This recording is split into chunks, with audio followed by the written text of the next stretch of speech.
Megachurches, as they're often referred to, are more popular than ever, with congregations numbering in the thousands. The music. Men have to be taught how to be men. The sermons, then the performances give Broadway theater a run for their money. The list of influential church leaders in Detroit reads like a star-studded who's who of ministry. Dr. Charles Adams of Hartford Memorial Baptist Church, Bishop Edgar Vann of Second Ebenezer, Straight Gate with Bishop Andrew Merritt, and Greater Grace Temple with Bishop Charles H. Ellis III. Far too many to highlight them all. So tonight, we focus on the mission of perfecting church with Pastor Marvin L. Winans. Tell me, why don't you like the word megachurch? Because it implies a callousness. It implies more of a big business feel. In 1989, Pastor Winans, who is part of a Grammy Award-winning gospel-singing dynasty known as the Winans, started his church with only 8 people. 4 of whom I've clothed and fed.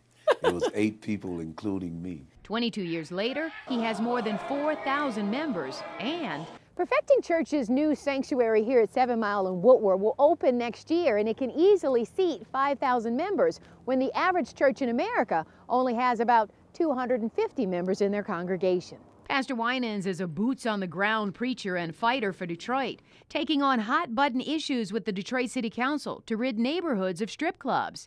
And he's against the downsizing of Detroit. After growing up in the projects of Detroit, anybody can come in here. Anyone. He knows poverty, Anyone. and he knows the need. So he opened Perfecting Community Care 7 years ago, where the needy can come for meals, clothing, and job support. People do come and say, I need to eat and I need clothes. And it is our responsibility to have it. Disheartened with DPS 14 years ago, he opened a church-sponsored charter school, the Marvin L. Winans Academy for the Performing Arts. It now serves kids K through 12.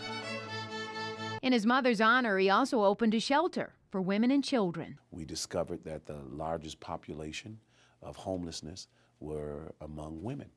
And so we created the Amelia Agnes Transitional Home for Women. But with all the good that comes from these churches, there are still critics and naysayers who believe preachers get rich on the backs of the poor. Follow me to the Parkside Projects.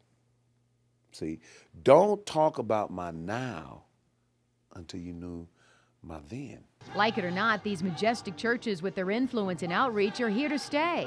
Many feel during these times of economic downturn, God may be exactly what the Motor City needs. Detroit is prime and ready to be a great and glorious city, but I think it must emanate from a spiritual anchor, from a faith anchor.